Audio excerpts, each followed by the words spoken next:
శివయ్యన్న అన్నా ఓకే అన్న, ప్రార్థన చేయండి అన్న. పరిశుద్ధుడమైన మా తండ్రి, స్తోత్రములనైనా ఉదయం లేచి నీ కృపతో మమ్మల్ని నీకే వందనాలనైనా.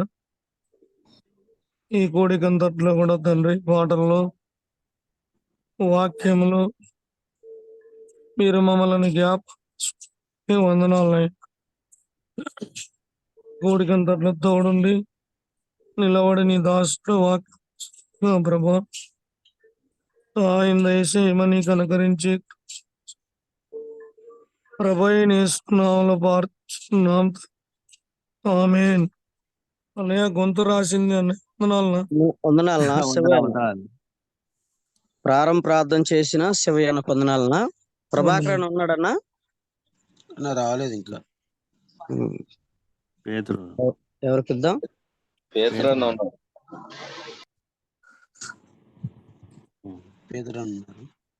హైదరాబాద్ నుంచి పేతురన్న, మళ్ళీ ఒక పేతురన్న పాట పాడతారు.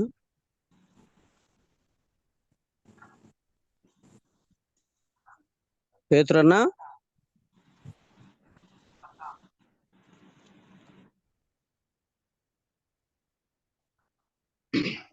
వందనాలన్నా, పాట పాడినాను.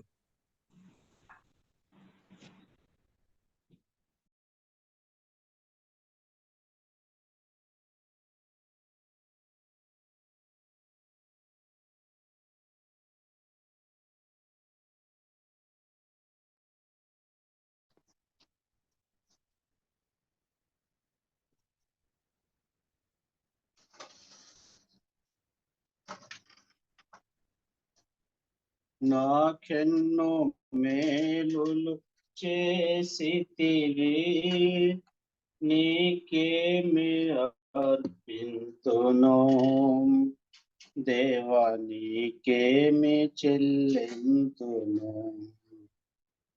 హల్లెలూయా యేసునాథా, కృతజ్ఞత స్తుతి నీవే. హల్లెలూయా యేసునాథా, కృతజ్ఞత స్తుతి నీవే. నాకెన్నో మేలులు చేసితివి, నీకేమి అర్పింతును దేవా, నీకేమి చెల్లింతును. కృపచేత నన్ను రక్షించినావే,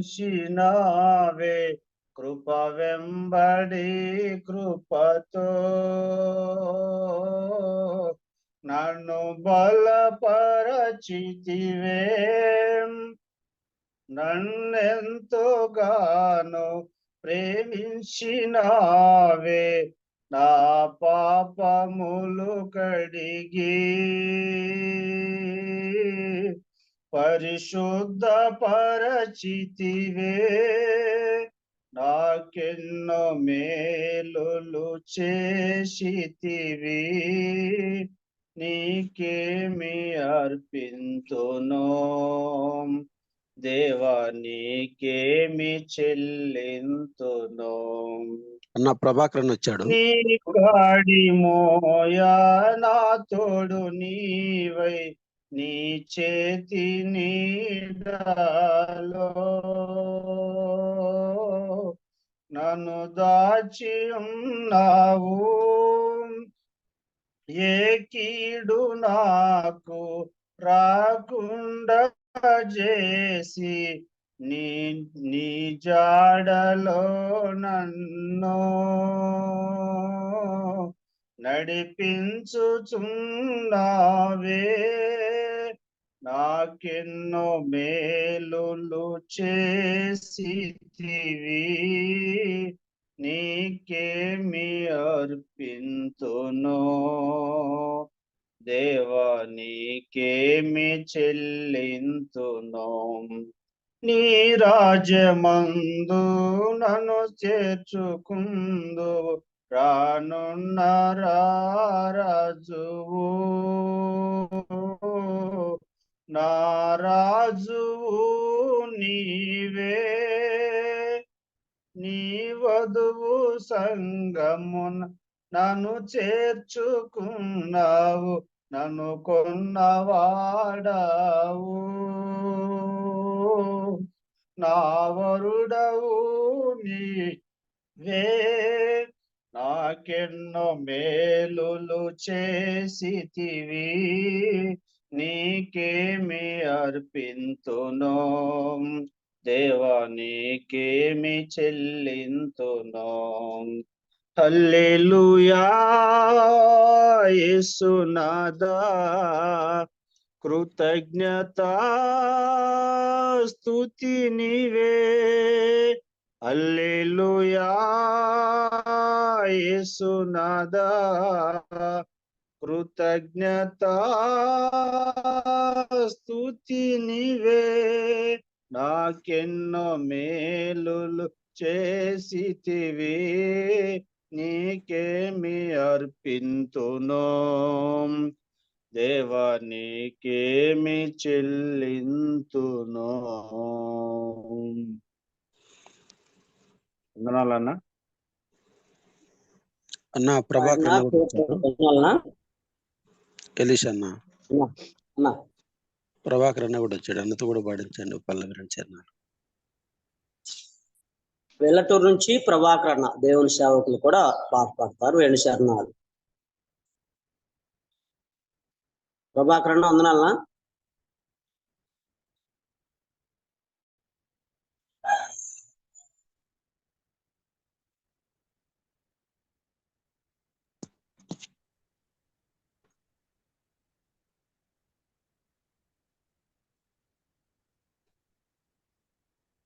ప్రభాకర్ అన్న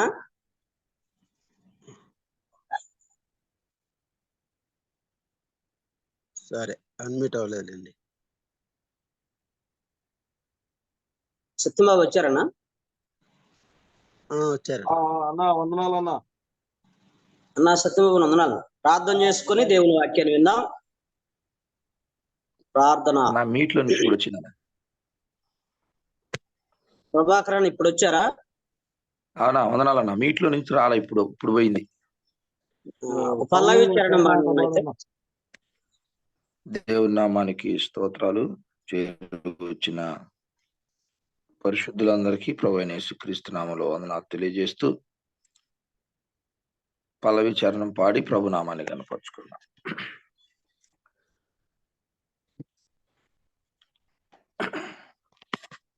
ప్రాణమా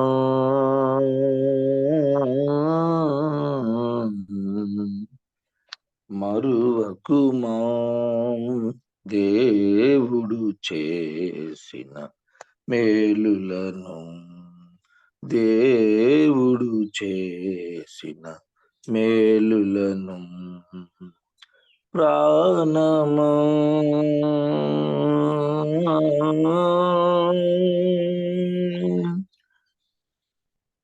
కరడవులలో నీకు తోడుగా బ్రీతి బ్రతుకునా, నీకు రేడుగా కారడవులలో నీకు తోడుగా బ్రీతి బ్రతుకునా, నీకు రేడుగా కాచునులే నిన్ను కలకాలము, కాచునులే నిన్ను కలకాలము. నీవిక భయపడకుమా, నీవిక భయపడకుమా. ప్రాణమా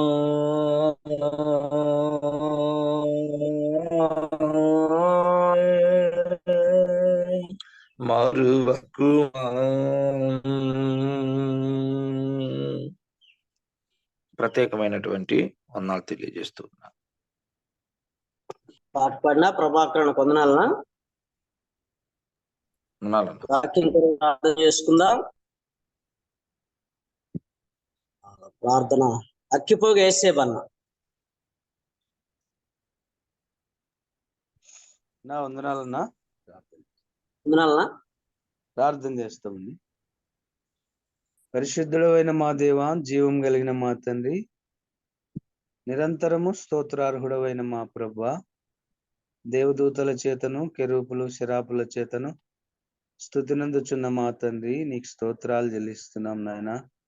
ఉదయ కాలమున తండ్రి, మాకు మీరిచ్చిన రక్షణ భాగ్యమును బట్టి స్తోత్రం చెల్లిస్తున్నాం ప్రభువా. మీరిచ్చినటువంటి ప్రాణప్రాప్తికై కూడా స్తోత్రాలు చెల్లిస్తున్నాం.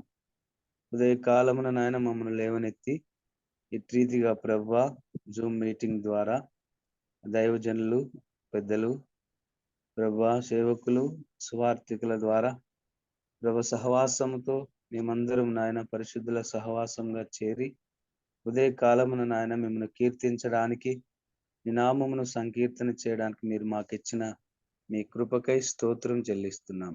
మరి సమయంలో తండ్రి, ఈ దాసుల వాక్యం అందిస్తుండగా నాయన సత్యం బాబన్న గారిని బట్టి స్తోత్రములు. నాయన మీరు వాక్యం ద్వారా మాతో మాట్లాడండి. పురికొల్పు మాటలను, క్షేమాభివృద్ధికరమైన మాటలను ప్రభువా నాయన మీరు మాకు అనుగ్రహించి మహిమ పొందండి. మీ దాసుని పక్షాన్ని నిలబడుచుండగా మీరే మహిమ ఘనత ప్రభావాలు పొందుకొనుమని, చేరువచ్చిన వారందరిని దీవించమని, బర్నబాసన్న గారిని, సంఘమును, కుటుంబాన్ని ఆశీర్వదించమని, ఆయన కూడికను నడిపిస్తున్నటువంటి మీ దాసులు ఎలిశం బాబుని బట్టి స్తోత్రం చెల్లిస్తూ ఈ కూడికను ప్రభు మీరే అలంకరించి మహిమ పొందమని మా ప్రభునేసు క్రీస్తు వారి శ్రేష్టమైన నామమున స్తోత్రము చెల్లించి వేడుకొంచున్నాం మా తండ్రి. ఆమేన్. ప్రార్థన చేసిన ఏసేబన్న వందనాలనా? వందనాలన్నా. ఈ సమయంలో దేవుని దాసులు బి సత్యం బాబు అన్న మనకు దైవ సందేశం అందిస్తారు. సత్యం బాబు వందనాలనా? వందనాలన్నా. ఓకే అన్న, కొనసాగండి. ప్రభుకి స్తోత్రం చెల్లిస్తున్నాం. క్రీస్తునందు ప్రియమైనటువంటి సోదరి సోదరులకు క్రీస్తు నామాలందరికీ వందనాలు తెలియజేస్తున్నాం. ఒకసారి అవకాశం ఇచ్చినటువంటి మన ప్రియులు బర్నబాస్ గారు, అలాగే తోటి దైవజనులు, పెద్దలు, నడిపిస్తున్న వారందరికీ కూడా ఆ హృదయపూర్వకమైన వందనాలు తెలియజేస్తున్నాను. ఈ సమయంలో మలాకి గ్రంథం 3వ అధ్యాయము 7 నుంచి 12 వచనాలు చదువుకుందాం. మలాకి గ్రంథం 3వ అధ్యాయం 7 నుంచి 12 వచనాలు. మీ పితరుల నాటి నుండి మీరు నా కట్టడలను గైకొనక వాటిని త్రోసివేసితిరి. అయితే మీరు నా తట్టు తిరిగిన ఎడల నేను మీ తట్టు తిరుగుదునని సైన్యములకు అధిపతి యెహోవా సెలవీయగా, మేము దేని విషయములో తిరుగుదుమని మీరందరూ, మానవుడు దేవుని యొద్ద దొంగిలునా? అయితే మీరు నా యొద్ద దొంగిలితిరి. దేని విషయంలో మేము నీ యొద్ద దొంగిలితమని మీరందరూ, 10వ భాగమును ప్రతిష్టార్పణలను ఈయక దొంగిలితిరి. ఈ జనులందరూ నా యొద్ద దొంగులుచునే ఉన్నారు. మీరు శాపగ్రస్తులై ఉన్నారు. నా మందిరములో ఆహారం ఉండినట్లు 10వ భాగమంతయు మీరు నా మందిరపు నిధిలోనికి తీసుకుని రండి. దీన్ని చేసి మీరు నన్ను శోధించిన ఎడల నేను ఆకాశపు వాకిండ్లను విప్పి పట్టజాలనంత విస్తారముగా దీవెనలు కుమ్మరించదనని సైన్యములకు అధిపతి యెహోవా సెలవిచ్చుచున్నాడు. మీ పంటలను తినివేయి పురుగులను నేను గద్దించదను. అవి మీ భూమి పంటను నాశనము చేయవు. మీ ద్రాక్ష చెట్లు అకాల ఫలములను రాల్పకయుందునని సైన్యములకు అధిపతి యెహోవా సెలవిచ్చుచున్నాడు. అప్పుడు ఆనందకరమైన దేశములో మీరు నివసింతురు గనుక అన్యజనులందరూ మిమ్మల్ని ధన్యులందురని సైన్యములకు అధిపతి యెహోవా సెలవిచ్చుచున్నాడు. ప్రార్థన. పరిశుద్ధుడా, దయగలిగిన తండ్రి, వందనాలు నాయన. చదువుకున్న వాక్యాన్ని దీవించండి. మేము మలాకి గ్రంథాన్ని వరుస ధ్యానంలో ధ్యానిస్తుండగా మీ ఆత్మ సహాయం ఇవ్వండి. అల్పుడు నిష్ప్రయోజకుడినై నన్ను మరుగుపరచి మీ ఆత్మ ద్వారా మాట్లాడమని, మా అందరికి ప్రయోజనకరమైన ఉపయోగకరమైన ఆత్మ సంబంధమైన అభివృద్ధి నాయన మరి ప్రభువా మేము సరి చేసుకుని దిద్దుకుని మీ మాటలను మాకు వినిపింపజేయమని, నీ కుమారుడైన క్రీస్తు ప్రభువును మహిమపరచమని యేసు ప్రభు నామమున స్తోత్రం చెల్లించి స్తుతించి వేడుకుంటున్నాము తండ్రి. ఆమేన్. ప్రియులారా, దేవుని వాక్యములో మనం గత నెలలో మలాకి గ్రంథం 3వ అధ్యాయంలో మొదటి 6 వచనాల్లో రానున్న ప్రభు హఠాత్తుగా ఆయన మందిరంలోనికి రానున్నాడు. 2 దూతల గురించి విన్నాం. వారిలో ఒక దూత, నా దూతను పంపుచున్నాను, ఆయన బాప్తిస్మిచ్చి యోహాననియు, మీరు వెతుకుతున్న ప్రభు అనగా మీరు కోరు నిబంధన దూత ఆయన మన ప్రభు అయిన యేసు క్రీస్తు హఠాత్తుగా ఆలయంలోనికి వస్తాడు. హఠాత్తుగా ఆయన ఆలయంలోనికి వచ్చినప్పుడు ఎవరు లేరు కానీ అక్కడ సుమియోను ఉన్నాడు, అన్న ఉంది.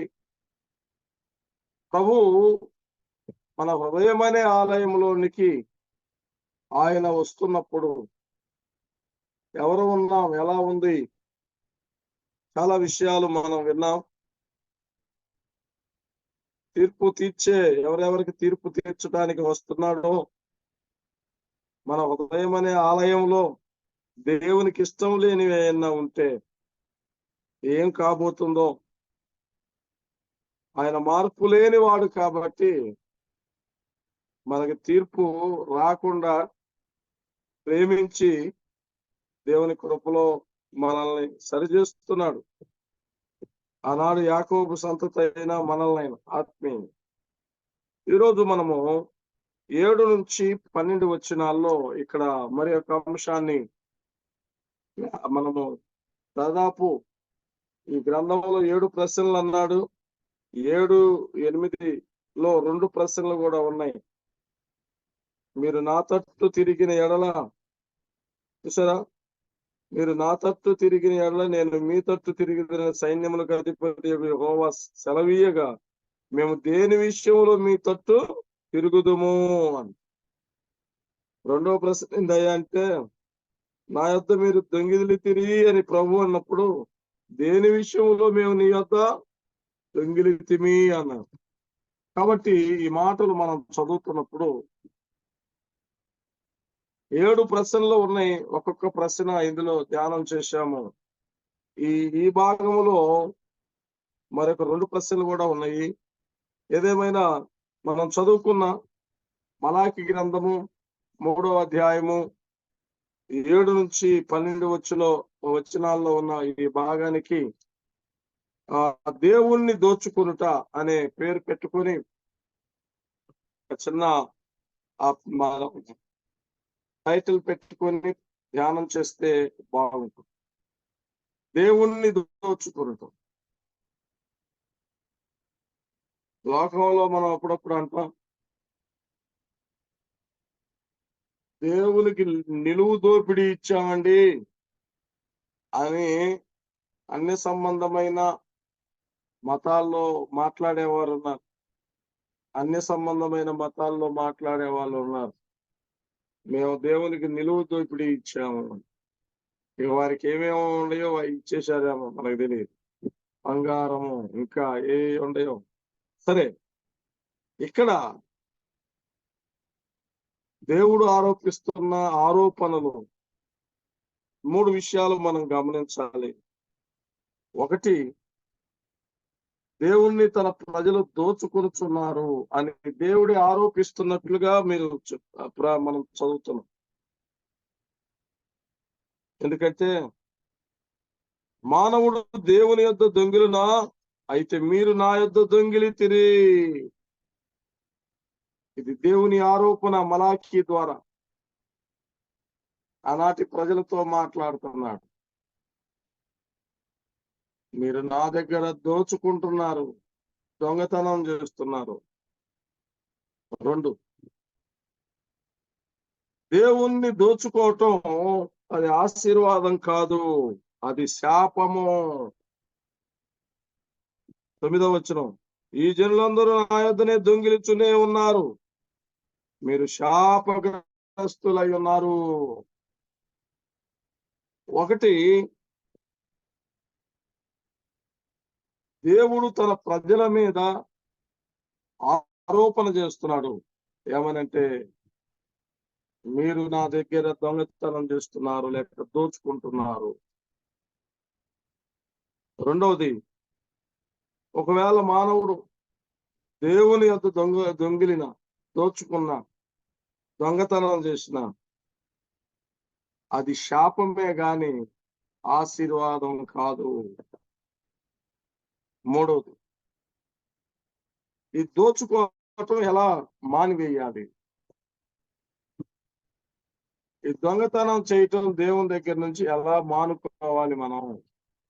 ఈ 3 అంశాలు మనము ఈ ఎపిసోడ్లో 3వ అధ్యాయము 7 నుంచి 12 వచనాల్లో మనం నేర్చుకోవాలి. దేవుని మందిరము అని అన్నాడు అక్కడ 10వ వచనంలో. ఈనాడు మందిరము దేవుని జీవము గల దేవుని సంఘానికి గుర్తుగా ఉంది. తిమోతి మొదటి పత్రిక 3:16లో మందిరము దేవుని సంఘానికి గుర్తుగా ఉంది. ఆనాటి ఇశ్రాయేలు ప్రజలు, ఈనాడు విశ్వాసులు. ఆనాడు ఇశ్రాయేలు ప్రజలు, ఈనాడు విశ్వాసులకు గుర్తుగా మనం చూడాలి. పాత నిబంధనలో ఉన్న విషయాలు కొత్త నిబంధనలో మనకి బుద్ధి కలగటానికి, బోధ కలగటానికి ప్రభు నేర్పిస్తున్నాడు. ఆనాడు ప్రజలు ఎలాంటి ఇచ్చారో మొదటి అధ్యాయం 2వ అధ్యాయంలో మనం చూసాం. దేవుడు మందిరానికి హఠాత్తుగా వచ్చినప్పుడు ఇంకా కొన్ని చూస్తున్నాడు. వాటిల్లో ఒక ఆరోపణ 7 నుంచి 12 వచనాల్లో మనం గమనిస్తున్నప్పుడు, దోచుకుంటున్నారు. నేరుగా దేవుడే మలాకి ద్వారా ఆనాటి ప్రజలు, ఈనాటి విశ్వాసులమైన మనకు కూడా ఈ మాటలు వర్తిస్తున్నాయి. దొంగలున్నారు అన్నారు. వాస్తవంగా దొంగలున్నారు జాగ్రత్త అనే బోర్డు ఎక్కడ ఉంటుందంటే, రైల్వే స్టేషన్లోనూ, బస్ స్టాండ్లో, అలాగే కొన్ని నగలకి వెళ్ళే షాపుల్లో కానీ, కొన్ని షాపింగ్ మాల్స్ దగ్గర, కొన్ని బహిరంగ ప్రదేశాలు అక్కడక్కడ దొంగలున్నారు జాగ్రత్త, మీ సామాన్లకి మీరే బాధ్యులు కాబట్టి ఇక్కడ మరి దొంగలున్నారు జాగ్రత్త అనే బోర్డులు అక్కడక్కడ మనం చూస్తాం. కానీ ఒక బాధకరమైన విషయం ఏంటంటే, దేవుని మందిరంలో దేవుడు అంటున్నాడు, దొంగలున్నారు జాగ్రత్త. ఈ బోర్డు రైల్వే స్టేషన్లోను, బస్ స్టాండ్లోను, షాపింగ్ మాల్లో కాదు, మందిరాల్లో కూడా దొంగలున్నారు జాగ్రత్త అనే బోర్డు పెట్టండి అంటున్నారు. ఆ వచనాలు చదువుతున్నప్పుడు మనకు అర్థమవుతుంది. దొంగ చేసే పని ఏంటంటే వాడు దోచుకోవటం, దొంగతనం చేయటం. అది సహజంగా బయట మనం వింటా ఉంటాం. కానీ దేవుని పిల్లలకి ఈ మాట వర్తించిద్దా అంటే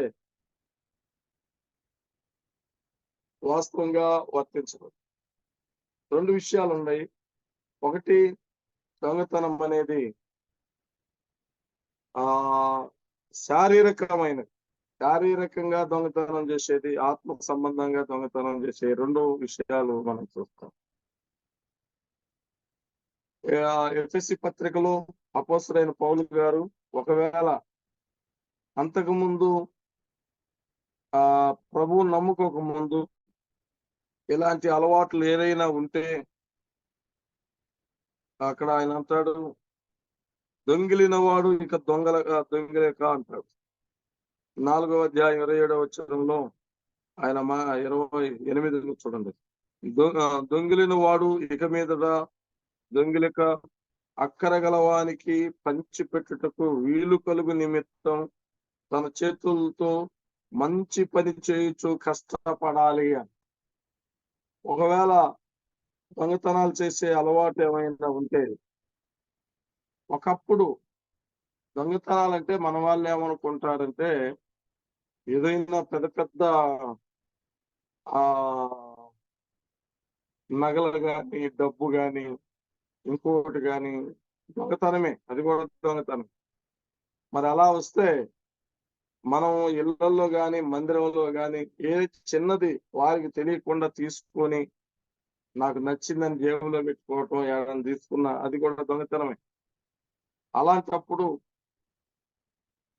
దొంగిలిన వాడు ఇక మీదట దొంగతనం చేయొద్దు, అక్కరగల వానికి పంచిపెట్టుటకు తన చేతులతో మంచి పని చేయాలి అన్నాడు.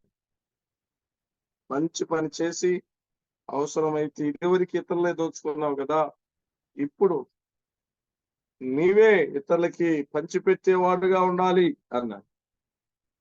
రెండవది, మనం అంటే ఇలాంటి వాళ్ళని అక్కడక్కడ మనం చూస్తాం. దేవుని మందిరంలో ఏది కనపడ్డా గానీ సింపుల్ గా ఎత్తేస్తా ఉంటారు, సింపుల్ గా ఎత్తేసి తీసుకెళ్లిపోతా ఉంటారు. చిన్న చిన్న జేబులో పెట్టుకొని వెళ్ళిపోతా ఉంటారు. అది ఒకటైతే, రెండవది ఏమంటున్నాడంటే మనం దేవునికి ఇవ్వాల్సిన భాగాలు, కానుకలు, అర్పణలు, దశంభాగాలు, పదం ఫలాలు, మరి ఇవన్నీ కూడా ఆ దేవునికి ఇవ్వాల్సినవి ఇవ్వకుండా బిగబట్టినప్పుడు అది కూడా దొంగతనమే అని చెప్తారు. దాని విషయమే ఇక్కడ 7 నుంచి 12 వచనాల్లో ఉన్న మాటల్లో ఈ దోచుకుంట లేక దొంగతనం అనే విషయాలు చెప్తున్నారు. కాబట్టి ఈరోజు దైవ సేవకులు, పెద్దలు, పరిచారకులు, విశ్వాసులు, నమ్మిన బిడ్డలందరూ వారి వారి విధుల్లో మరి ఇలాంటి ఆరోపణలు దేవుడు నీ మీద నా మీద కూడా చేస్తున్నాడా? మీరు నా దగ్గర దొంగిలొచ్చినే వచ్చుచున్నారు అని. ఈ విషయాల్లో మొట్టమొదటిగా యేసు ప్రభుని మనం నమ్ముకున్న తర్వాత, రక్షించబడ్డ తర్వాత, మన విశ్వాస జీవితం ప్రారంభమైన తర్వాత మనం ఎలా నడుస్తున్నాం, ఎలా ఉంటున్నాం, అసలు విశ్వాస జీవితం యొక్క నడకలో మొట్టమొదట ఎక్కడ ప్రారంభమవుతుంది అనే దాన్ని మనం చదువుతుంటే, జక్కయ్య జీవితంలో లూకాసు వార్త 19వ అధ్యాయము, లూకాసు వార్త 19వ అధ్యాయము 8వ వచనంలో చూస్తే, జక్కయ్య నిలువబడి, ఇదిగో ప్రభువా, నా ఆస్తిలో సగం బీదలకి ఇచ్చుచున్నాను అని. యేసు ప్రభు వారు ఎప్పుడైతే జక్కయ్య ఆ చెట్టు మీద ఉన్నాడో, చెట్టు మీద ఉన్న జక్కయ్యను చూసి, జక్కయ్య నువ్వు త్వరగా దిగు, నేడు నేను నీ ఇంటికి రావాలి. అది ఎంత ఆనందకరమైన విషయం అంటే, యేసు ప్రభువును చూస్తానికే ఒక చెట్టు ఎక్కితే ఆ చూస్తానికి వచ్చిన వ్యక్తిని నేనే నీ ఇంటికి వస్తాను అన్నప్పుడు అసలు ఆయన హృదయం ఎంతో పరవశించిపోతుంది, ఆనందించుతున్నాడు. ఇప్పుడు జక్కయ్య ప్రభువుని, ధనవంతుడైన జక్కయ్య ప్రభువుని, ఆయనతో ఉన్న శిష్యులు సమూహం ఎంతమంది వెళ్ళారు ఆ ఇంటికి, వారికి ఆతిథ్యం ఇచ్చి ఉండవచ్చు. వాళ్ళందరి మధ్యలో మొట్టమొదట తన విశ్వాస జీవితం ప్రారంభంలో ఒక మాట అన్నాడు. ఏమన్నాడు తెలుసా? ఇదిగో ప్రభువా, నా ఆస్తిలో సగం బీదలకి ఇస్తున్నాను. ఎవరి దగ్గర నేను అన్యాయంగా తీసుకుంటే వాడికి 4 అంతలు చెల్లిస్తాను. పిల్లల వినండి, చేర్చుకున్న జక్కయ్య మార్చుకున్న జక్కయ్య ప్రభు పాదాల దగ్గర నేర్చుకుంటున్నాడు. మన విశ్వాస జీవితము అక్కడి నుంచి ప్రారంభం అయింది. నా ఆస్తిలో సగం బీదలకి ఇస్తున్నాను ప్రభువా. అంతేకాదు అక్కడే మనం గమనిస్తున్నప్పుడు మరి యొక్క ధనవంతుడు యవనస్తుడు 18వ అధ్యాయంలో మనం గమనిస్తాం. అతడు మిక్కిలి ధనవంతుడు. 18వ అధ్యాయం 23లో అతడు మిక్కిలి ధనవంతుడు గనుక కదా, ఆ ధనవంతుడైన యవనస్తుడు రావలసిన రీతిగా వచ్చాడు. మనమైతే యేసు ప్రభు దగ్గరికి రావాలంటే చాలా కష్టం. కానీ అతడు ధనవంతుడు, యవనస్తుడు, అధికారి పరిగెత్తుతూ ప్రభు దగ్గరికి వచ్చాడు. ప్రభు దగ్గరికి వచ్చి ఏమడుగుతున్నాడు తెలుసా? నిత్య జీవమునకు వారసుడగుటకు నేనేం చేయాలి ప్రభువా అన్నాడు. అప్పుడు ధర్మశాస్త్రంలో కొన్ని ఆజ్ఞలు ఉన్నాయి కదా అని ఆ ఆజ్ఞలు చెప్పాడు. ఇవన్నీ నేను నా బాల్యము నుండి నేను అనుసరిస్తున్నాను ప్రభువా అని. అప్పుడు యేసు ప్రభువారు అన్నాడు ఆ 18వ అధ్యాయంలో 22వ వచనంలో, అయితే నీకొకటి కొదువుగా ఉంది, నీ కలిగి ఉన్నదంతా మీ బీదలకి అన్నాడు. అతడు మిక్కిలి ధనవంతుడు గనుక ప్రియులారా వ్యసనపడుచు వెళ్ళిపోయాడు అని వ్రాయబడి ఉన్నది. అలాగైతే ఒకరు ప్రభువు చెప్పకుండానే నా ఆస్తిలో సగం బీదలకి ఇస్తున్నాను, నేను ఎవరి దగ్గరైనా అన్యాయంగా తీసుకుంటే వారికి 4 అంతలు చెల్లిస్తాను అని.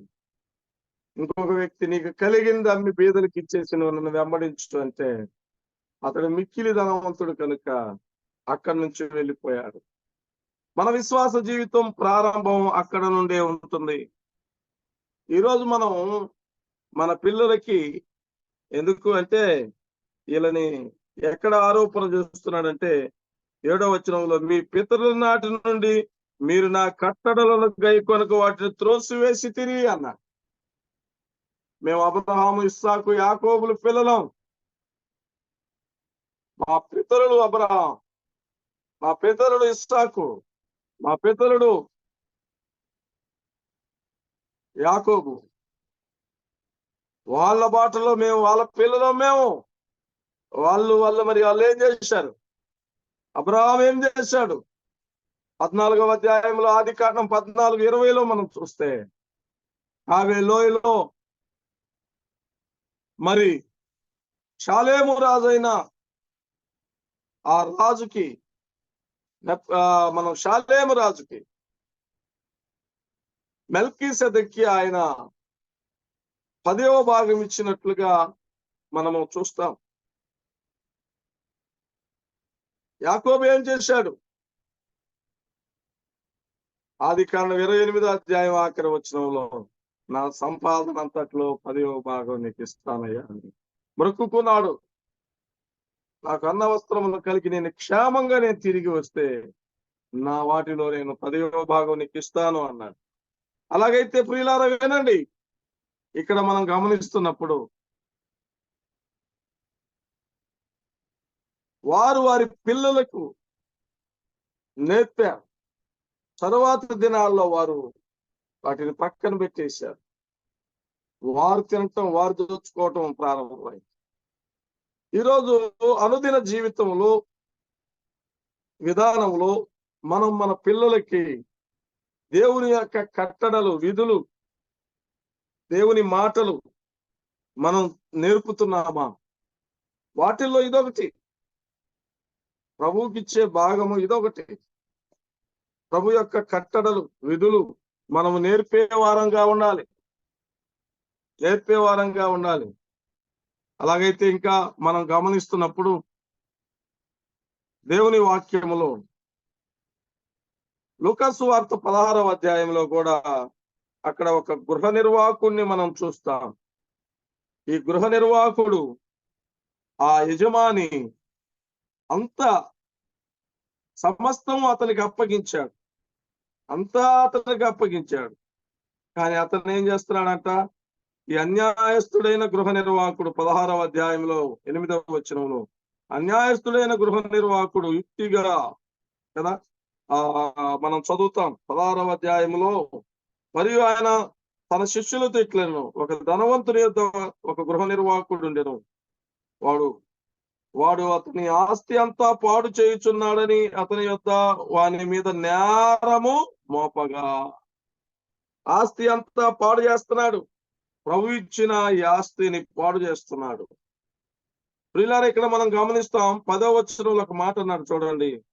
మిక్కిలి కొంచెంలో నమ్మకంగా ఉండువాడు ఎక్కువలో నమ్మకంగా ఉండును, మిక్కిలి కొంచెంలో అన్యాయంగా ఉండువాడు ఎక్కువలో కూడా అన్యాయంగా ఉంటాడు అని. దేవుడు మనకి సొమ్ము సంచి అప్పగించాడు, దేవుడు మనకి 10వ భాగం ఇచ్చాడు, దేవుడు మనకి ఆ మంచి జీతాలు ఇస్తున్నాడు, మంచి పనిని ఇస్తున్నాడు. ఇచ్చిన వాటినిలో మనం నమ్మకంగా ప్రభువుకి ఇవ్వాల్సింది ఇస్తున్నామా, తీయాల్సింది తీస్తున్నామా, లేక దేవుడి యొక్క సంచి, దేవుని యొక్క చందా విషయంలో మనం ఎలాగుంటున్నాం? ఈ కొంచెం నమ్మకములో ఉంటే అన్నిటిలో నమ్మకంగా ఉంటాడంట. మిక్కిలి కొంచెంలో నమ్మకంగా ఉండేవాడు అన్నిటిలో నమ్మకంగా, మిక్కిలి కొంచెములో అన్యాయంగా ఉండేవాడు అన్నిటిలో అన్యాయంగానే ఉంటాడు. దోచుకోవటమే దేవుని మందిరం అన్న వాళ్ళు ఎవరు దేవుని యొక్క సొమ్మును ఇష్టం వచ్చినట్లుగా ఖర్చు పెడతారు. సరే, ఇక్కడున్న సందర్భాన్ని మనం చదువుతున్నప్పుడు దొంగిలుచునే వచ్చుచున్నారు అన్నాడు. పాత నిబంధన కాలంలో ఆ ధర్మశాస్త్రం ఇచ్చిన తర్వాత కూడా దేవుడు వారికి కట్టడలను, విధులు ఇచ్చాడు. లేవియాకాండములో 27:30లో కూడా మనం చదువుతున్నప్పుడు లేవియాకాండము చూడండి ఒక మాట. లేవియాకాండము 27వ అధ్యాయంలో మనం గమనిస్తున్నప్పుడు 30వ వచనం, భూధాన్యములోనేమి వృక్ష ఫలాలేమి భూఫలములన్నిటిలో 10వ భాగము యెహోవా సొమ్ము అని. అప్పుడప్పుడు అంటాం అది నీ బాబుగాడు సొమ్ము అంటారా అని అంటాం చూసారా. ఇది ఎవరు సొమ్ము అంటే అది యెహోవా సొమ్ము అని మనం ఆలోచన చేయాలి. అంతేకాదు, దీన్నే మీరు ఇలా చదువుకుంటా ఉంటే సంఖ్యాకాండం 18వ అధ్యాయంలో తర్వాత చదువుకోండి, మనకి టైం అయిపోయింది కాబట్టి చెప్తున్నాను. సంఖ్యాకాండం 18వ అధ్యాయము 20 నుంచి 28 వరకు చదువుకోండి. ద్వితీయోపదేశకాండం 12వ అధ్యాయం 17 నుంచి 18, అలాగే 14వ అధ్యాయం 22 నుంచి 29 వరకు చదవండి. తర్వాత ఇది పాత నిబంధన యొక్క కట్టడం. కొత్త నిబంధనలో మనకి అలా కాదు. మనకి క్రొత్త నిబంధనలో ప్రభు ఇంకా ఏం చెప్పాడంటే తన దాసులైనటువంటి అపోస్తుల ద్వారా కొరింథీ మొదటి పత్రిక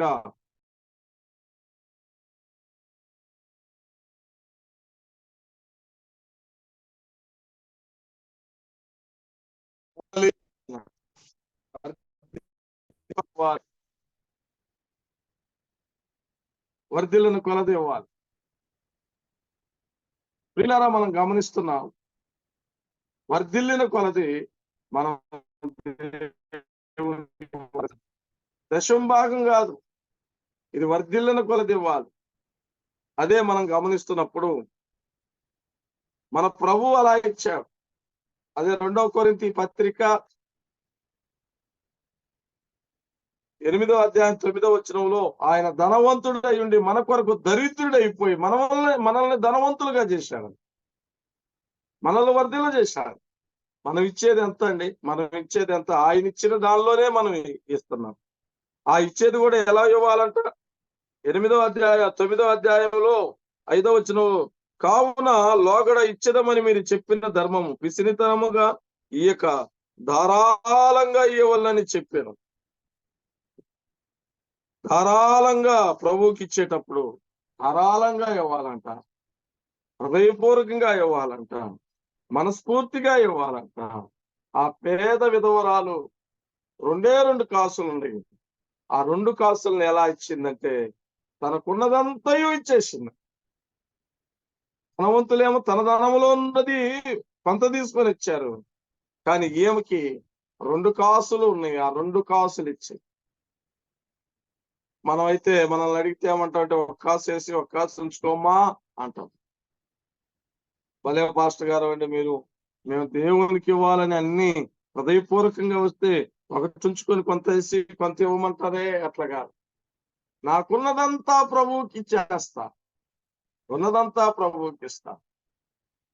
మరియా లేక ఆ స్త్రీ మిక్కిలి విలువ గల అచ్చాజట మాంసి అంటారు కదా. ఆమె విస్తారంగా ప్రేమించిందంట ప్రభువుని ప్రేమించి విస్తారమైన ఖరీదు కలిగింది ప్రభువుకి ఇచ్చి. జ్ఞానులు మనం చూస్తాం, వారు తమ పెట్టెలు విప్పి బంగారము సాంబ్రాణి బోలమును అర్పించినట్లుగా మనం చూస్తాం. కాబట్టి ప్రియులారా, మనం గమనిస్తున్నప్పుడు ఉల్లాసంగా ఇవ్వాలి, ఉత్సాహంగా ఇవ్వాలి, వర్ధిల్లిన కొలది ఇవ్వాలి. ప్రభు పనికి, సువార్త పనికి, పరిచర్యకి, ఒక్కోసారి మందిరాల నిర్మాణానికి, ఇంకా ఇలా దేవుని పని విషయంలో, దేవుని పరిచర్య విషయంలో మనం చాలా చాలా ముందుగా హృదయపూర్వకంగా ప్రభువుకి ఇచ్చేవారంగా ఉండాలి. అపోస్తుల కార్యాలు 11వ అధ్యాయము 24వ వచనాన్ని మనం 29వ వచనంలో మనం చదువుతున్నప్పుడు ఏమన్నాడు? అప్పుడు శిష్యుల్లో ప్రతివాడు తన శక్తి కొలది యూదయలో కాపురమున్న సహోదరులకు సహాయం పంపుటకు నిశ్చయించుకునేను అన్నాడు. తమ శక్తి కొలది. ప్రభు మార్క్స్ వార్తలాదే అంటాడు, ఆమె తన శక్తి కొలది నాకు అభిషేకించింది. నీకు ప్రభువుకి ఇటానికి ఎంత శక్తి ఉందో ఆ శక్తి కొలది ఉత్సాహంగా, ఉల్లాసంగా ప్రభువుకి ఇటో మనం నేర్చుకోవాలి. అంతేగాని చాలా మంది తెలివిగా మన వేళ్ళకి కళ్ళు ఉంటాయంట, జేబులో చెయ్యి పెట్టంగానే అది ఏ కాగితం కూడా చెప్పేసిద్ది అంట. నువ్వు 500 కాగితం పట్టుకుని పక్కనే 50 రూపాయల కాగితం ఉందా చూడని చెప్పు. పిసుకుతా ఉంటారు లోపల, ఎట్టని అట్టని ఇట్టని అట్టని చిన్నగా పొరపాటున 200 500 వస్తే మళ్ళీ దాన్ని ఇట్టని మళ్ళీ చిన్నగా ఇట్ట తీసి అక్కడే మన హృదయాన్ని ప్రభు పరీక్షిస్తా ఉంటాడు. అక్కడే మనల్ని పరీక్షిస్తా ఉంటాడు. ప్రభు పనికి ధారాళంగా ఇచ్చే వాళ్ళు మీలో ఎవరైనా ఉన్నారా? సవాల్ చేస్తున్నాడు దావీదు దినవృత్తాంతాల 1వ గ్రంథంలో. నేనిచ్చా, ఆయన ఇచ్చి లెక్కేస్తుంటే అమ్మో మన కళ్ళు తిరుగుతాయి. మీలో ఎవరైనా ఉన్నారా? కాబట్టి ఈ సత్యాలు మనం చదువుతున్నప్పుడు ముందు మనము దోచుకోవటం మానేవేయాలి, దొంగతనం చేయటం మానేవేయాలి. దొంగతనం చేయటం అంటే మనకు అర్థమైంది కదా, దేవునికి ఏది ఇవ్వాలో, దేవునికి ఎంత ఇవ్వాలో, దేవుని పరిచర్య, దేవుని సేవకులు, దేవుని పని ఎలా ఉన్నా కానీ అది ఇవ్వటానికి మనసు రాదు. ప్రభుదాస్ గారు చాలా సార్లు చెప్తా ఉండేవారు, వైఎస్ ప్రభుదాస్ గారు. ఆయన అప్పుడప్పుడు వాక్యంలో చెప్తూ 10,000 మరి అతనికి 1000 రూపాయలు జీతం ఉన్నప్పుడంట 100 రూపాయలు తీసుకొచ్చి ఇచ్చేవాడు. 100 రూపాయలు తీసుకొచ్చి ఇచ్చేవాడు. ఇప్పుడు 10,000 అయ్యాలకే మళ్ళీ 10,000 జీతం అయిందంట. ఇప్పుడు 1000 రూపాయలు తీయాలి. మనసు రావట్లేదు. 1000 రూపాయలు ఉన్నప్పుడేమో 100 రూపాయలు ఇచ్చి ప్రార్థన చేయించుకున్నాడు. 10,000 జీతం అయ్యాలకే 1000 రూపాయలు తీయాలంటే ఆయనకి ఎంతో ఉంటే అప్పుడు ఆ దాసుడు ప్రార్థన చేశాడంట, అయ్యా ఈయనకి మరలా ఆ 1000 రూపాయలే జీతం చేయి, ఎందుకంటే ఈయనకి ఆ మనసు రావటం లేదు. దేవుడు మనకిచ్చే వాటిల్లో ధారాళంగా ఇవ్వాలి. అవి చాలా మంది భక్తులు ఉన్నారు, అలాగే దొంగిలిన వారు ఉన్నారు. దానికి వచ్చిన పనిష్మెంట్ కూడా వాళ్ళు అనుభవించారు. అది ఒకటి. మీరు మానవుడు దేవుని యొక్క దొంగిలిన మీరు దొంగిలిస్తూనే ఉన్నారు. దేవుణ్ణి దోచుకోవటం ఇదొక టైప్. రెండో విషయం కూడా మనం చూద్దాం. దేవుణ్ణి దోచుకున్న వీళ్ళకి ఏమొచ్చింది? ఆశీర్వాదమా, శాపమా? వాక్యం ఏం చెప్తుంది? మనం దోచుకోవటం మానివేయాలి అంటే దేవుని వాక్యం బాగా చదవాలి. దేవుని యొద్ద దొంగిలిక ఉండాలి అంటే దేవుని వాక్యాన్ని బాగా చదవాలి. ఆ సమర్పణ మన హృదయాల్లో ఉండాలి. ఆనాడు జక్కయ్య ఎలాంటి సమర్పణతో ముందుకు వచ్చాడో మా అసెంబ్లీస్ లో ప్రతి ఒక్కరూ కూడా అలాంటి హృదయం కలిగి, సగం బీదలకి ఇచ్చావు, సగం అన్యాయంగా ఉన్న వాళ్ళకి ఇచ్చేసావు. జక్కయ్య, ఇక నీ దగ్గర ఏముంది చెప్పు? నీ కాడ ఏముంది? దేంతో బతుకుతావు? ఆయన ఒకటే అంటాడు, నీ ఉండగా నాకు ఈ లోకంలో నాకు ఏది అక్కరదు. నా ప్రభువే నాతో ఉంటే, ఈ సర్వాన్ని సృష్టించిన వాడు, సమస్తాన్ని చేయగలిగిన ప్రభువే నాతో ఉంటే నాకు ఏమీ అక్కర్లా, ఏమీ అక్కర్లా. విశ్వాసంతో నేను జీవించగలను. ఇక్కడ నాకు ఏటీఎం కార్డులో, సెల్లో, లేకపోతే ఫోన్ పేలో ఇంకోటో కాదు. నా ప్రభు ఆ సమయంలో ఏ కార్యమైనా ఆయన చేయగలడు. అలాంటి శక్తిమంతుడు నా ప్రభు. అది ఒకటి.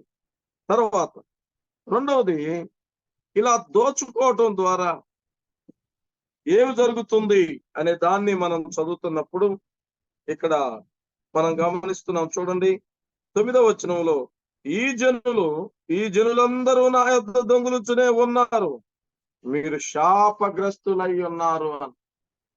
లేదా అనుకుంటున్నారు, ఏమనుకుంటున్నారంటే నేను చాలా తెలివిగా దేవునికి ఇవ్వాల్సిన భాగాలు కానీ అవి ప్రథమ ఫలాలా, మరి దేవునికి ఇవ్వాల్సిన భాగాల, లేక ఆయనకి ఇవ్వాల్సిన ఏదైతే తీయాలనుకుంటున్నానో నా మనసులో దురాలోచన కలిగి వాటిని నేను ఆపివేశాలే అనుకుంటున్నాను. కాదు కాదు కాదు కాదు వారి మీదకి శాపం వస్తుంది అంటారు. కొంతమంది తీస్తారు, దశమ భాగాలు అని కరెక్ట్ గా తీస్తారు. మనము మత్తయి సువార్తలో యేసు ప్రభువారు మాట చెప్తారు. చూడండి, మత్తయి సువార్త 23వ అధ్యాయము 23. అయ్యో వేషధారులైన శాస్త్రులు, పరిచయులారా, మీరు పుదీనలోను, సోపులోను, జీలకర్రలో 10వ వంతు చెల్లిస్తున్నారు అంటారు. అన్నిట్లో తీస్తారు.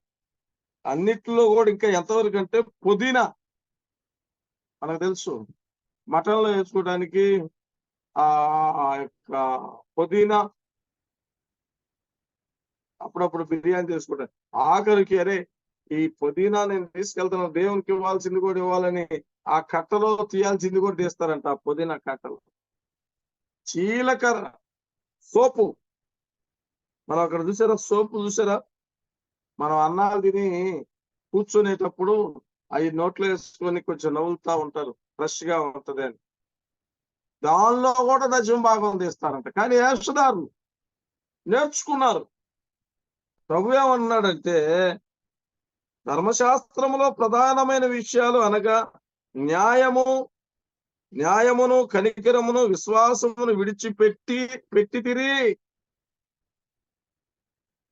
ఇవన్నీ ఇస్తున్నారు, బాగానే ఉంది. కానీ ఆత్మీయంగా న్యాయాన్ని, కనికరాన్ని, విశ్వాసాన్ని విడిచిపెట్టారు. వాటిని మానక వీటిని కూడా చేయాలి అంటే. పైనున్నాయి చెప్పిన మీరు చేసే మంచిదే, అవి మానదు. అదే సమయంలో కనికరము, ప్రేమ, దయ, ఎదుటి వారిని ప్రేమించడం అవి కూడా నేర్చుకోండి అని అంటున్నాడు. అలాగైతే వీరి మీదకి ఏమొస్తుందయ్యా అంటే శాపం వస్తుంది. శాపం ఎలా వస్తుంది అనే దాన్ని మనం గమనిస్తున్నప్పుడు ఇక్కడ ఒక విషయం మనం చూస్తాం. 10వ వచనంలో, నా మందిరంలో ఆహారం ఉండునట్లు అన్నాడు. నా మందిరంలో ఆహారం ఉండునట్లు 10వ భాగం అంతయు నా మందిరపు నిధిలోనికి తీసుకొని రండి. దేవుని మందిరంలో ఆహారం ఉండాలి. దేవుని మందిరంలో ఆహారం అంటే అక్కడేది 10వ భాగం. మనం ఇవ్వాల్సిన భాగాలు దేవుని మందిరంలోనికి తీసుకురండి అన్నాడు. దేవుని మందిరంలోకి తీసుకొస్తున్నప్పుడు కొందరు సేవకులకు ఇస్తున్నారు, కొన్ని మందిరంలోనికి తెస్తున్నారు, మంచిదే. సేవకులకు ఇచ్చినట్లుగా ఇందాక మనము ఆ 18వ అధ్యాయం సంఖ్యాకాండంలో వారికి స్వాస్థ్యమైన వారికి మరి ఏదైనా లేదు కాబట్టి ఇశ్రాయేలు 12 గోత్రాలకి నేను స్వాస్థ్య వారికి ఈ భూమిని పంచిపెట్టాను, వారికి స్వాస్థ్యమైన ఏది లేదు కాబట్టి ఈ నేనే వారికి స్వాస్థ్యం, కాబట్టి మీ దశమ భాగాలు వారికి ఇవ్వండి అని అందులో మనం చదువుతాం. అదే సమయంలో దేవుని మందిరపు నిధిలోనికి తేవాల్సినవి కూడా అక్కడ ఉన్నట్లుగా మనం చూస్తాం. సరే, ఇది ఇలా ఉంటే అదొక పెద్ద ప్రశ్న, ఒక అంశము, దాన్ని ధ్యానించాలి. అది సరే. వారి మీదకి శాపం ఎలా వస్తుంది? దోచుకునే వారి మీదకి ఇవ్వకుండా బిగబట్టి నా ఇష్టం అని చెప్పి తలబిరుసుగా వ్యవహరిస్తున్న వ్యక్తులకి వస్తున్న శాపము, లేక దేవుని మందిరములో ఈ ధననిధి లేకపోతే జరిగే మొదటి విషయం ఏమిటయ్యా అంటే మనం గమనిస్తున్నప్పుడు, మీరు దినవృత్తాంతాల 2వ గ్రంథం 31వ అధ్యాయము 4 నుంచి 12 వచనాల్లో మనం చదువుతున్నప్పుడు, ఆ దినాల్లో హిజ్కియా పరిపాలన చేస్తున్న దినాలు. హిజ్కియా వచ్చిన సమయానికి మందిరం అంతా మూతవేయబడింది, కానుకలు ఎవరు తీసుకురావటం లేదు, దీపం ఆర్పివేయబడింది. ఆనాటి పరిస్థితుల్ని మనం ఒకసారిగా అవగాహన చేసుకుంటే ఎలాగున్నారయ్యా అంటే యాజకులు వీళ్ళందరి పరిస్థితులు చూడండి. 31వ అధ్యాయము మనం చదువుతున్నప్పుడు 4వ వచనంలో, మరియు యెహోవా ధర్మశాస్త్రమును అటు యాజకులు లేవీలు ధైర్యం వహించి తమ పని జరుపుకొనుట యందు ఎవరి భాగముల వారికి ఇవ్వవలసినదని యెరూషలేములో కాపురమున్న జనులకు ఆజ్ఞాపించను. ఈ ఆజ్ఞ వెల్లడగుడు తోడని ఇశ్రాయేలు ప్రథమ ఫలమైన ద్రాక్ష రసములైన నూనెనైనా తేనెనైనా సస్యఫలములను విస్తారముగా తీసుకొని వచ్చారు అన్నారు. ఇక అక్కడి నుంచి మీరు చదవండి. 6వ వచనం, 7వ వచనం, 8వ వచనం, 9వ వచనాన్ని మీరు చూడండి. 10వ వచనం చూడండి.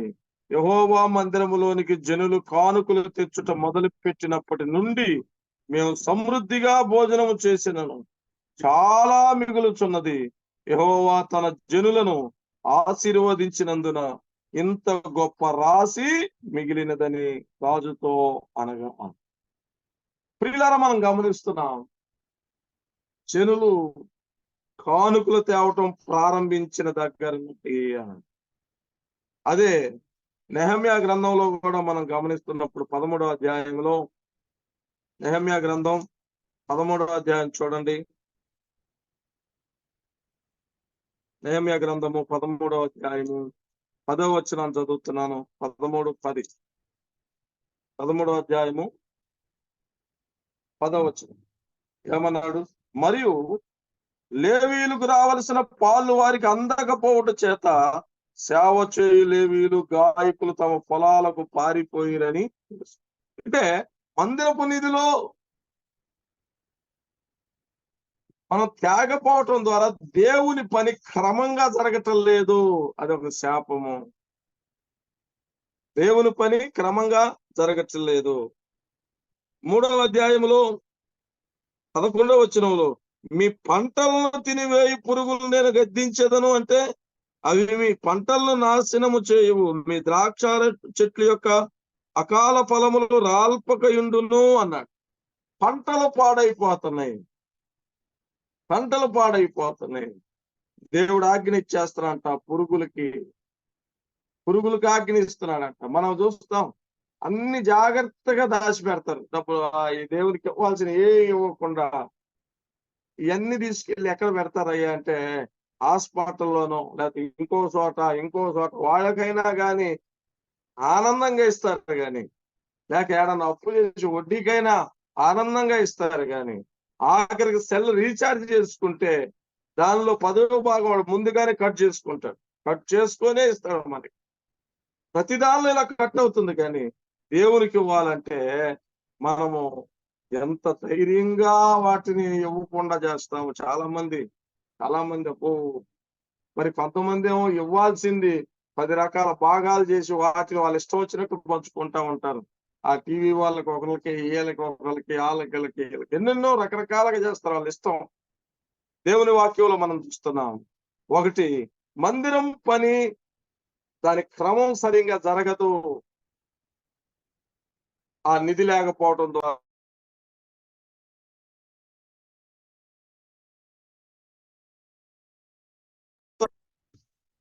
రెండోది మూడోది మనం గమనిస్తున్నప్పుడు, మూడో విషయం కూడా మీరు చూస్తున్నప్పుడు, దేవుని దోచుకోవటంలో మరి దీనివల్ల ఏమవుతుందంటే ఆశీర్వాదాన్ని కోల్పోతున్నాం మనం.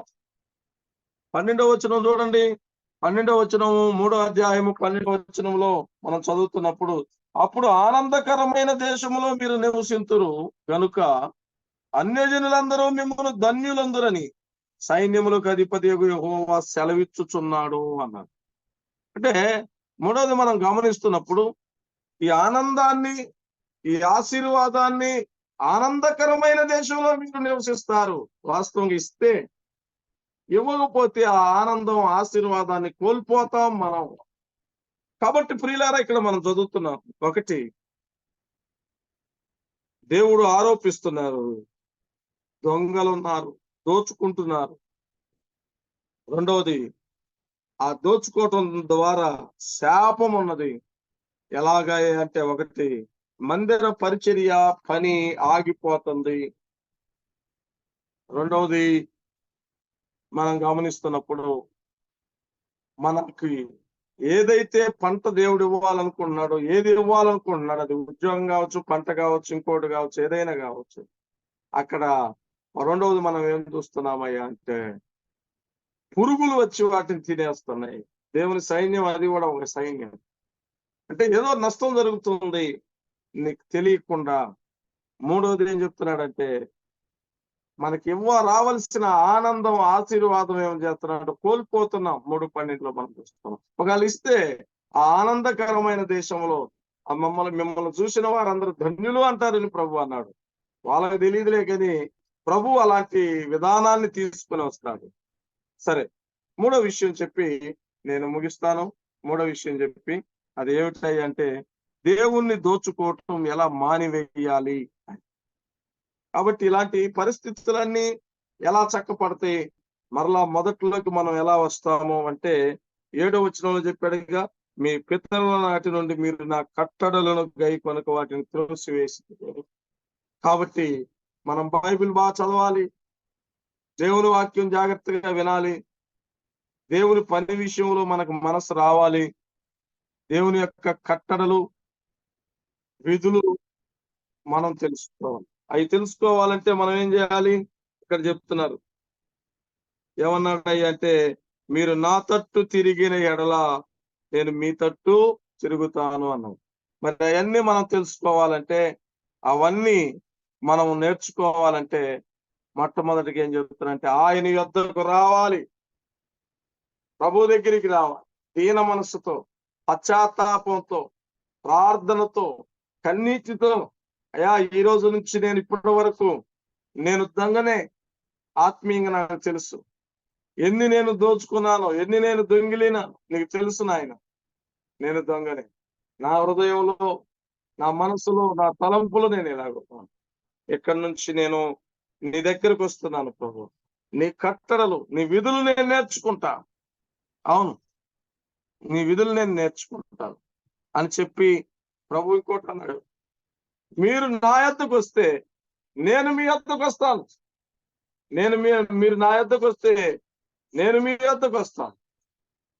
నా యొద్దకు రండి అంటున్నాడంటే, మనం ఎంత దూరం అయిపోయామో దేవునికి, మనం ఎంత దూరం అయిపోయామో, ఎంత దూరంగా దేవునికి జీవిస్తున్నామో, ఆయన దగ్గరికి రావలసిన వారంగా ఉన్నాం. వాక్యానికి దూరం అయిపోయామా?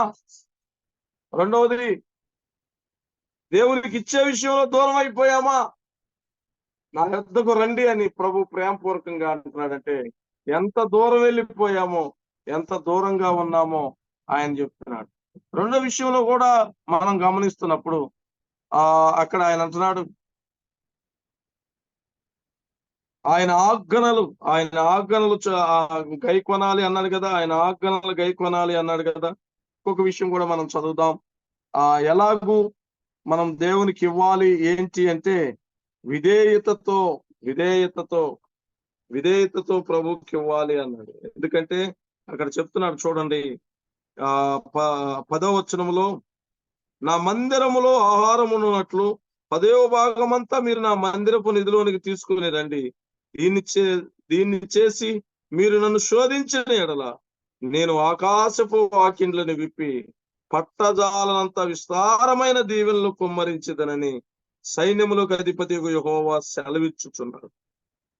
ప్రభు దీవిస్తాడు, ప్రభు ఆశీర్వదిస్తాడు.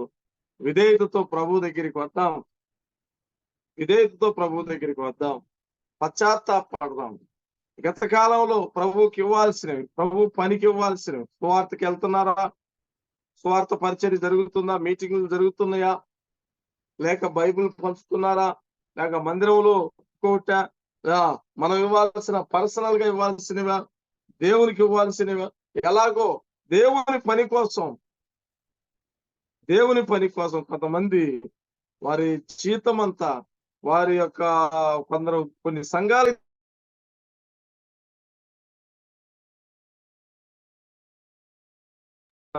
ఎక్కడైతే చేస్తున్నారు అది దగ్గర మరి వారికి ఇచ్చి ప్రోత్సహించి ముందుకు సాగిపోతా ఉంటారు. మరి కొందరు దూర ప్రాంతాల్లో సేవ చేస్తున్నారని వారికి సహాయార్థంగా వారు ముందుకు సాగుతూ ఉంటారు. కాబట్టి ఈ విషయాలు మనం గమనిస్తున్నప్పుడు ఈ 3వ అధ్యాయంలో 7 నుంచి 12 వచనాల్లో 3 ముఖ్యమైన మాటలు. ఒకటి, దేవుణ్ణి దోచుకుంటా ఆరోపిస్తున్నాడు ప్రభు, మీరు దొంగలున్నారు, జాగ్రత్త. ఎందుకు అయ్యా అంటే, మానవుడు దేవుని యొద్దనే దొంగిలినా, మీరు నా యొద్దనే దొంగిలు, ఈ జనులందరూ నా దగ్గర దొంగిలుచునే వచ్చుచున్నారు అన్నాడు, ఆరోపణ చేస్తున్నది. రెండవది, దొంగతనం ద్వారా వచ్చే శాపం, దేవుని పరిచర్య ఆగిపోయింది. ఏంటంటే ఏముందండి, ఎక్కడికి వెళ్ళాలన్నా ఏం చేయాలన్నా నిధులు లేవండి అంటాం. కొన్ని సంఘాల్లో ఉంటాయి, లక్షలు మూలుగుతూ ఉంటాయి, అది మనకు తెలుసు.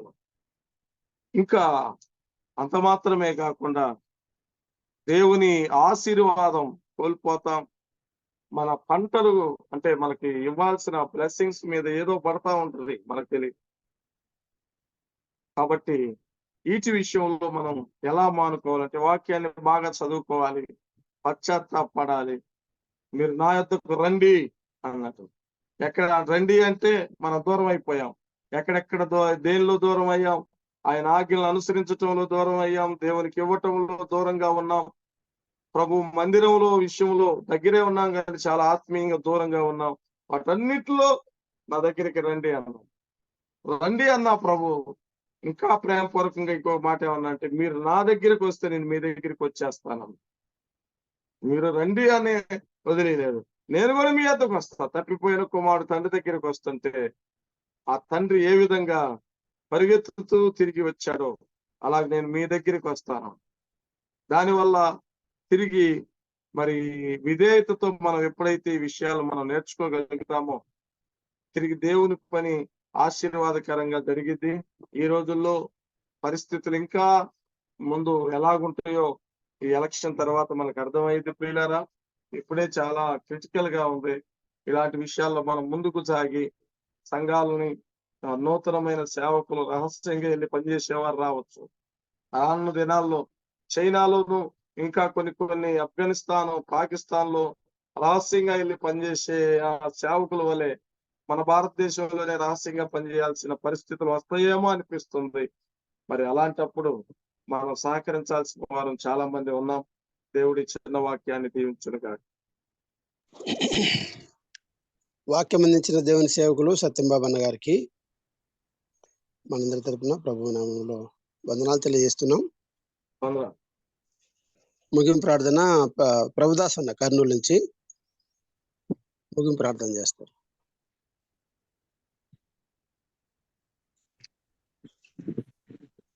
ప్రార్థన చేసుకుందాం. కృపాశక్తి సంపన్నుడా, కరుణావాత్సల్యుడా, మా జీవాధిపతి, అద్వితీయుడా, అనంతుడా, అవిమోచకుడా, మా ప్రాణనాథుడా, మా రక్షణకు ఆధారభూతుడా, తండ్రి, మా అబ్బా స్తోత్రములు నాన్న. మా ప్రభు నీ ప్రియకుమారుడు మా ప్రాణనాథుడు యేసుక్రీస్తు వారి పరిశుద్ధమైన ఘనమైన అమూల్యమైన నామములో మిమ్మల్ని పూజించి స్తుతించి గణపరుస్తున్నాం. ఇతరులు ప్రార్థించిన మేరకు ఆశించిన మేరకు చక్కటి సమయాన్ని అనుగ్రహించారు. నీ పాత్రలు మేమందరూ ఇలాగ సమకూర్చుకున్నందుకు కూడా స్తోత్రములు. తండ్రి నీ దాసుడు మా ప్రియులు మరి నిలబెట్టి నాన్న మీరు అందించిన లేఖనాలను బట్టి స్తోత్రములు చెల్లిస్తున్నాం. అవునా, మేము దొంగలమై ఉన్నాం, ఈ సన్నిధానముకు రాక దొంగలమయ్యాము. నీకు అప్పచెప్పవలసిన పని సరే మీరు అప్పచెప్పిన పలిసి మేము చేయక దొంగలమయ్యాం. ఆ సమయాన్ని మీరు ఇస్తుండగా దానిలో కూడా మేము దొంగలిస్తున్నాం. తండ్రి నీ సన్నిధానంకు తీసుకురావాల్సిన ధననిధిలో కూడా మేము దొంగిలిస్తున్నాం. దాని దొంగలమై ఉన్నాము, మీకు దూరస్తులమై ఉన్నాం. దాని అందువల్ల తండ్రి పని జరగకుండా నిలబడిపోయినది మీరు జ్ఞాపం చేసుకోండి. వాక్యమైన ఎరిగిన మేము తండ్రి విన్న మేము వారిని గ్రహించి అలాగ నడుచుకోవటానికి తండ్రి ఇచ్చే విషయంలో సమయం అయితేమి ధనం అయితే ఏదైతే మా నుంచి మీరు ఆశిస్తున్నారో వాటి ఇచ్చే విషయంలో మేము సరే మిమ్మల్ని మేము పరీక్షించుకొని జాగ్రత్తగా సమర్పణ కలిగిన వారమై సంపూర్ణ హృదయంతో మేము ఇచ్చి నీ సన్నిధిలో నేను మహిపరచడానికి తల్లి పరలోకములో మేము వాటిని పొందటానికి సహాయం దయచేయండి. వచ్చిన బిడ్డలందరూ బట్టి స్తోత్రం బట్టి చెల్లిస్తున్నా. నడిపించిన ప్రియులను బట్టి మరి పాటలు పాడి వినిపించిన నీ దాసులను బట్టి స్తోత్రములు. విశేషంగా మరి ఇందు విషయమై ప్రయాసపడుతున్నా మా ప్రియులు నీ దాసులు బర్నబసన్నను కుటుంబాన్ని ఇక్కడున్న సంఘాన్ని మీరు జ్ఞాపకం చేసుకోండి. కట్టబడుతున్న నిర్మాణంలో ఆర్థిక అవసరాలు మేము తీర్చండి. చక్కగా మీ కొరకు అది కట్టబడి ఆత్మలు చేర్చబడలాగిన సహాయం దయచేయమని వేడుకుంటున్నాం. అదే సమయంలో తండ్రి అంతఃపురంలో జరుగుతున్న తండ్రి ప్రత్యేకమైన కూడికల కొరకు కూడా ప్రార్థిస్తున్నాం. నిన్నటి దినం జరిగించిన ఆ యొక్క కూడికలను బట్టి స్తోత్రము. ఈ దినము కూడా చివరి దినముగా ఉండగా మీరు జ్ఞాపకం చేసుకోండి. చక్కగా నడిపించండి. అనేక రావటాన్ని కొరకు చూపండి. మీరు ప్రేమించి భూలోకములో ఆ మందిరాన్ని ఏర్పరచుకొని సేవా నిమిత్తం 100 సంవత్సరములు గడిచి మరొక సంవత్సరంలో దయాకిరీటంగా మరి ఆ స్థలానికి ఆ మందిరానికి మీరు ఏర్పరచుకున్న జనులకు మీరు ఇచ్చారు. స్తోత్రములు తెలుస్తున్నా. ఇంకా దీవించండి. రాబో దినాల్లో మాదిరికరమైన సంఘముగాను ప్రకటించే సంఘముగాను పాటుపడే సంఘముగాను అనేక ఆత్మలను సంపాదించే సంఘముగాను మీరే సమకూర్చమని సరళ ప్రార్థిస్తున్నా. ఇంతవరకు మీరు చూపిన కృపంతను బట్టి స్తోత్రములు. వాక్యం అందించిన తండ్రి మా ప్రియులను మీరు జ్ఞాపకం చేసుకోండి. దాని విరివిరిగా ఇంకా బలపరిచి వాడుకొని మిమ్మల్ని మీరు మహిపరుచుకోమని మీరు చేసిన మేలన్నిటి బట్టి స్తుతిస్తూ అడిగి ఉంచుట కంటే అత్యధికము దయచేసి మా రక్షకుడు మా విమోచకుడు మా ప్రాణనాథుడు యేసుక్రీస్తు నామమున ప్రార్థించి వేడుకుంటున్నాం మా పరమ తండ్రి. ఆమేన్. ఆమేన్. ఆమేన్. ప్రార్థించిన పాట పాడిన వాక్యం అందించిన దైవ సేవకులకు పెద్దలకు అందరికీ ప్రభు నామమున వందనాలు తెలియజేస్తున్నాం.